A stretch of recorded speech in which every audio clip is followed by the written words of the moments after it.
तो 46 से 50 में कोई डाउट हो तो बोलो। सर 50 50 में और कौन सा? 50 में से 50 में कौन सा ऑप्शन? थर्ड वाला सी। ठीक है। Maximum 4 atoms are present in a plane, तो ये ऐसे है ना।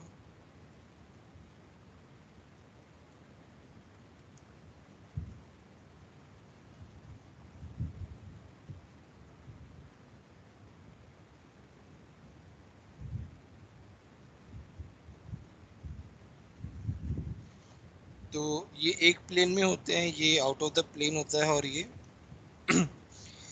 मतलब डाउन द प्लेन, और ये अबव द प्लेन और डाउन द प्लेन रहता है, इस तरीके से रहता है। तो मैक्सिमम 3 एटम्स एक प्लेन में रहते हैं। सर और अगर SF6 दिया होता तो उसमें कितने होते? 5 हो जाते ना, लास्ट क्लास में डिस्कस किया था, याद हो तो। SF6 में 5 होते हैं। 53 तक कोई डाउट हो तो बोलो।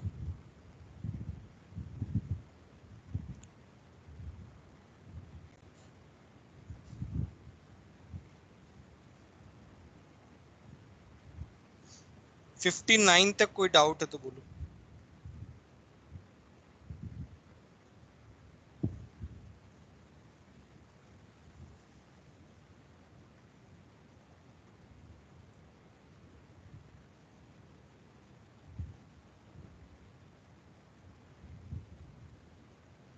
फिफ्टी 59 तक किसी को कोई डाउट है तो बोलो।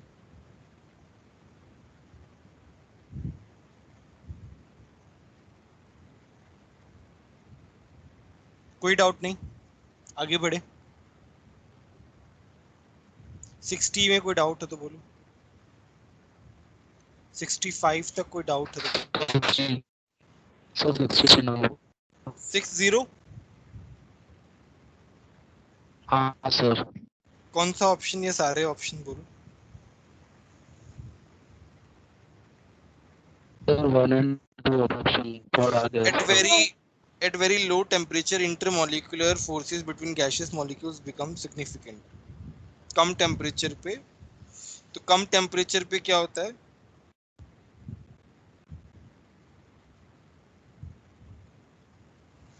At a very low temperature, हाँ, तो मॉलिक्यूल पास पास में होता है ना लो टेम्परेचर पे। वो ज्यादा टेम्परेचर पे काइनेटिक एनर्जी ज्यादा होती है, कम टेम्परेचर पे काइनेटिक एनर्जी कम होती है। तो वो मूव नहीं करेंगे तो पास पास रहेंगे, तो इंटरमोलिकुलर फोर्सेस क्या रहेंगे? ज्यादा रहेंगे। ये वाली बात समझ में आई कि नहीं आई, बताओ। हाँ sir. For ideal gas Z equal to 1, ये तो सभी को पता है। बी ऑप्शन सभी को पता है ना? Yes sir. C option high pressure पे क्या होता है? Z ग्रेटर देन 1 होता है। ग्रेटर।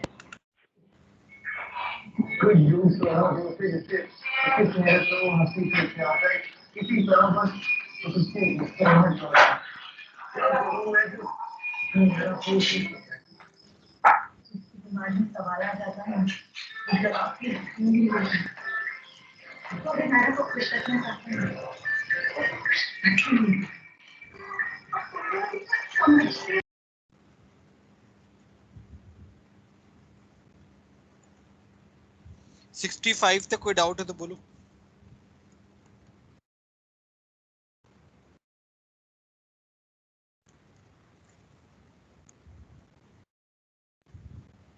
सिक्सटी 65 तक कोई डाउट है तो बोलो।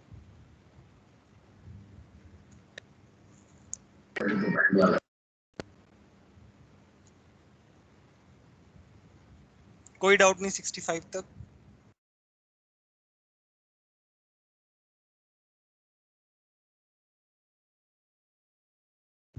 70 तक कोई डाउट है तो बोलो। 67। 67 बॉन्ड ऑर्डर हैज डिक्रीज। तो ये तुमने पढ़ा है ना भाई, 14 होता है तो बॉन्ड ऑर्डर 3 होता है, 13 होता है तो 2.5 होता है, 12 होता है तो 2 होता है। इस तरीके से पढ़ा है कि नहीं पढ़ा, बोलो। Yes sir. हाँ सर। हाँ, तो बॉन्ड ऑर्डर डिक्रीज, इसका बॉन्ड ऑर्डर कितना है? 3 है, ये 14 है, ये 15 है, इसका 2.5 है। फोर्थ ऑप्शन आ गया आराम से। Okay sir. और बोलो, 70 तक और कोई डाउट है तो? Sir question 69। 60 69। 69 59 sir. ओके।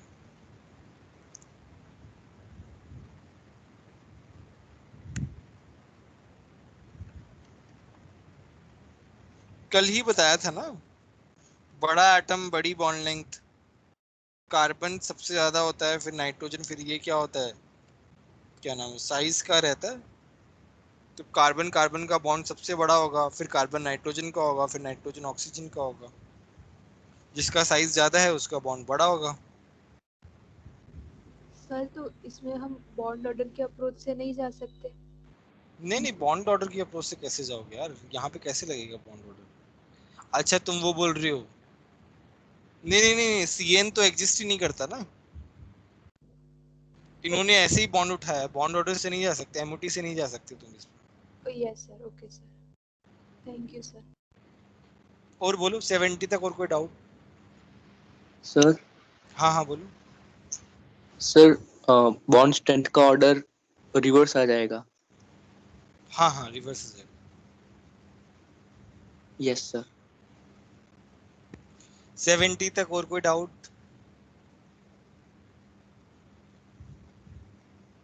75 तक कोई डाउट?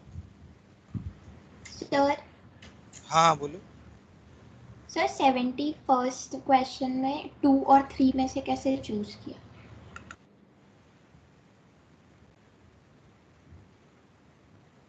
2 में कैसे है हाइड्रोजन बॉन्डिंग, मुझे बताओ तो।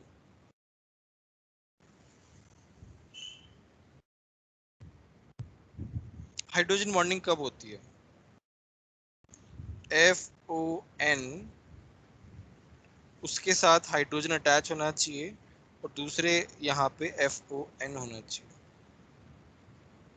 ऐसा सिस्टम होना चाहिए। क्या इसमें ऐसा है क्या? यहाँ पे तो कार्बन है, कार्बन के साथ हाइड्रोजन जुड़ा हुआ है, वो हाइड्रोजन थोड़ी लेंगे। Okay yes sir. है ना, कार्बन को काउंट कभी नहीं करते हैं, ध्यान रखना इस बात का। काफी सारे लोग ऐसे कंफ्यूज हो जाते हैं। हाँ सर। और बोलो।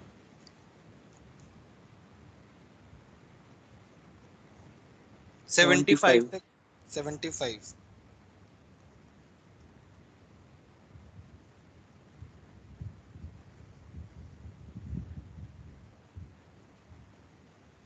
लैटिस एंथैल्पी जो है वो कैसे रहती है, किस पे डिपेंड करती है? Packing fraction. नहीं नहीं, पैकिंग फ्रैक्शन पे थोड़ी डिपेंड करती है, चार्ज अपॉन साइज पे डिपेंड करती है। तो चार्ज ज्यादा है तो ज्यादा होगी, साइज कम है तो कम ये ज्यादा होगी। तो चार्ज ज्यादा किसका है? Al का चार्ज ज्यादा है।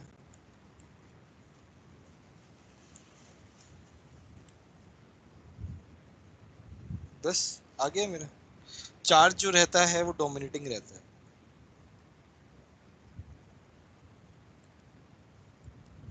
चार्ज सेम हो तब साइज देखते हैं, जब चार्ज अलग अलग हो तो चार्ज देखते हैं। तो मेरे पास ये ऑप्शन आ जाएगा। बोलो समझ में आ रहा है कि नहीं आ रहा?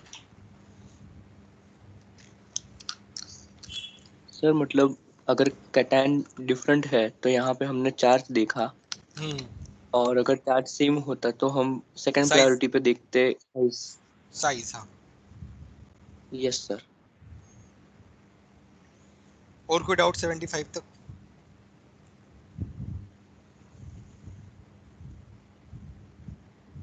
एट्टी तक कोई डाउट हो तो बोलो।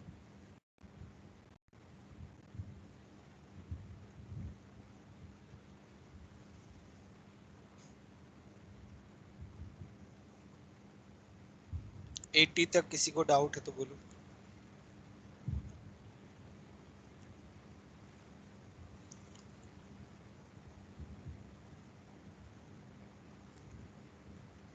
एटी 85 तक कोई डाउट है तो बोलो।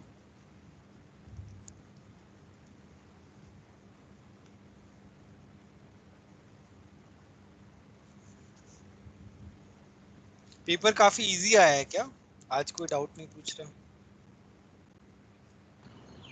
लास्ट पेपर पे से सर काफी डाउट्स क्लियर हो गए थे। हाँ सर।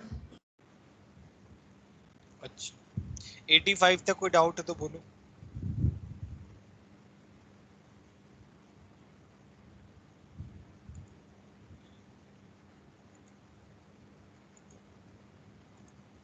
नाइन्टी तक कोई डाउट है तो बोलो।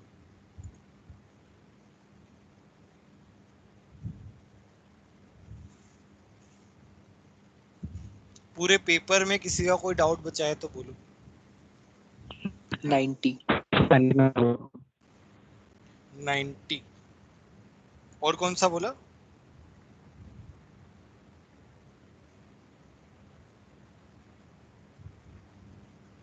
हाईएस्ट ऑक्यूपाइड मॉलिक्यूलर ऑर्बिटल, मतलब होमो की बात कर रहा है। हाईएस्ट ऑक्यूपाइड मॉलिक्यूलर ऑर्बिटल, जैसे मैं हीलियम 2+ की बात करूं तो इसमें 3 इलेक्ट्रॉन है। ये क्या रहता है? Sigma 1s2, sigma 1s2, sigma 1s1 star.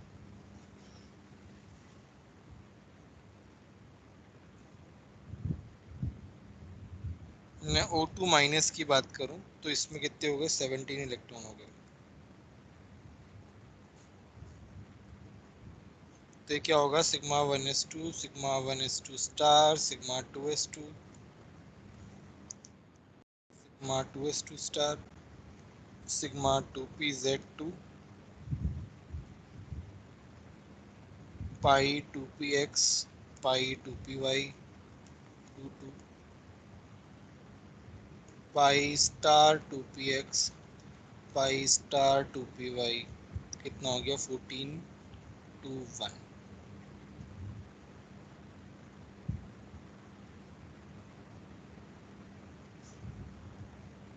अच्छा, इन्होंने क्या बोला है? सॉरी, होमो नहीं पूछा इन्होंने। थोड़ा सा मैंने इस सिग्मा स्टार बोला है। हाईएस्ट ऑक्यूपाइड, सबसे ज्यादा एनर्जी वाला जो ऑर्बिटल है, जो कि ऑक्यूपाइड है, वो सिग्मा स्टार होना चाहिए। पहले में ही आ गया, हीलियम +2 में ही आ गया भाई। बोलो ये बात समझ में आई कि नहीं आई? बताओ, ऑक्सीजन माइनस में हाईएस्ट ऑक्यूपाइड मॉलिक्यूलर ऑर्बिटल कौन सा है? ये वाला है HOM।2p। 2, yes sir. समझ में आया सभी को? This is very important question. ऐसे क्वेश्चन पूछ सकते हैं। सर आप वापस से बता सकते हैं? मतलब तुम्हारा जो हाईएस्ट ऑक्यूपाइड मॉलिक्यूलर ऑर्बिटल है वो सिग्मा 1s स्टार है। इन्होंने बोला सिग्मा स्टार होमो होना चाहिए, तो यहाँ पे होमो ये है He+2 में। समझ में आया? Highest occupied molecular orbital energy wise. O2- में क्या है? सबसे लास्ट में ये आ रहा है, तो ये तुम्हारा होमो है। सर अगर सिग्मा स्टार 2pz अगर फिल होता हम्म, तो आंसर वो हो जाता। हाँ हाँ एग्जैक्टली। Yes sir. और कोई डाउट है इस पेपर में तो बोलो। सर 53rd MCQ में अंदर हाँ हाँ बोलो। सर अगर 15 इलेक्ट्रॉन सिस्टम में से एक इलेक्ट्रॉन हटा दे हम, हम्म, तो फिर उसका मॉलिक्यूलर ऑर्बिटल डायग्राम कैसे बनेगा? ठीक है। अच्छा, पहली बात, 15 इलेक्ट्रॉन वाला जो रहता है वो 14 से बनता है या 16 से बनता है? राइट। Yes sir. तो जैसे मान लो मैं एक एग्जांपल बता रहा हूँ। मुझे पता है 14 इलेक्ट्रॉन के बाद सिस्टम जो है वो चेंज हो जाता है, राइट। हाँ सर। तो मैं N2 का कॉन्फ़िगरेशन लिख रहा हूँ which is 14 electron. It will be sigma 1s2, sigma 1s2 star, sigma 2s2, sigma 2s2 star, pi 2px, pi 2py, 2284,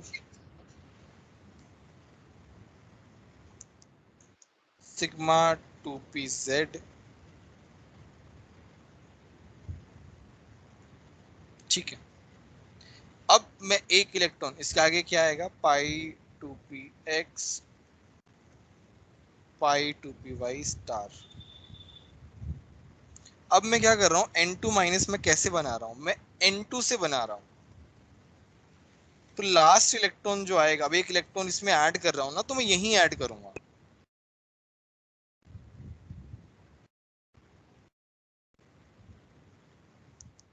तुम्हारे उसमें कोई चेंज नहीं आएगा, बॉन्ड ऑर्डर में कभी चेंज नहीं आता, इसीलिए कभी इसको बताया नहीं जाता है. अब तुम्हारा एक इलेक्ट्रॉन आएगा ना, वो इसमें आएगा.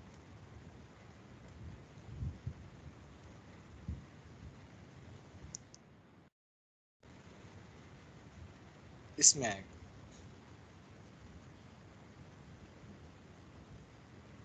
समझ में आया?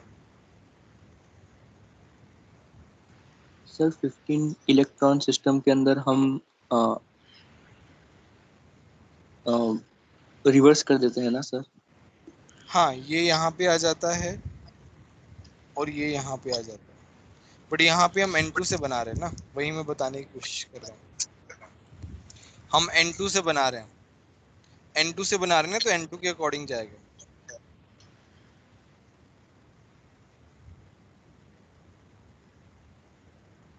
मतलब सर यहाँ पे स्पेसिफाई अगर कर दिया हो कि कौन से मॉलिक्यूल से हम बना रहे हैं तो उसके हिसाब से जाएंगे. एग्जैक्टली. देखो यहाँ पे क्या है, N2 से N2 माइनस जा रहे हैं ना हम. The electron adds to which of the following molecular orbital? See, N2 minus is getting formed from N2. So the judgment will be according to the configuration of N2. समझ में आया? So the answer will be 2. You can add it in notes as well if it is not written like this. ठीक है? This is very important question.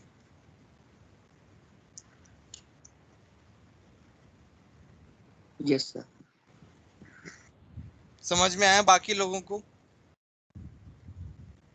Yes, sir. Yes. Any other doubts?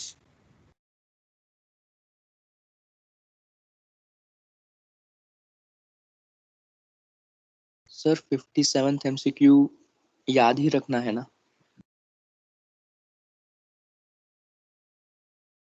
याद क्यों रखना है यार?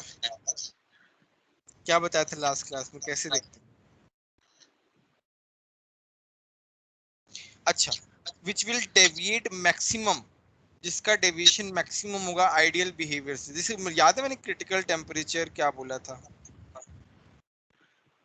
किसके proportional होता है? Van der Waals force of attraction. See ideal gas जो है, it is all about no interaction. When we write condition for ideal gas, we write there shouldn't be any intermolecular force of attraction between the gas molecules. Then real gas will turn into ideal gas, right? Now if we Yes, want sir. to deviate it, if we want maximum deviation, that means we want maximum interaction. For deviation we need interaction. सबसे ज्यादा interaction किस में होगा? NH3 में, because of hydrogen bond. Hydrogen bonding. याद नहीं करना है, समझना है, ध्यान रखो इस बात का.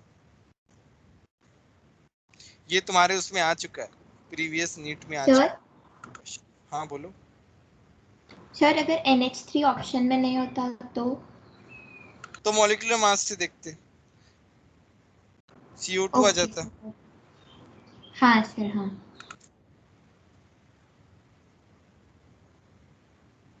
Any other doubt?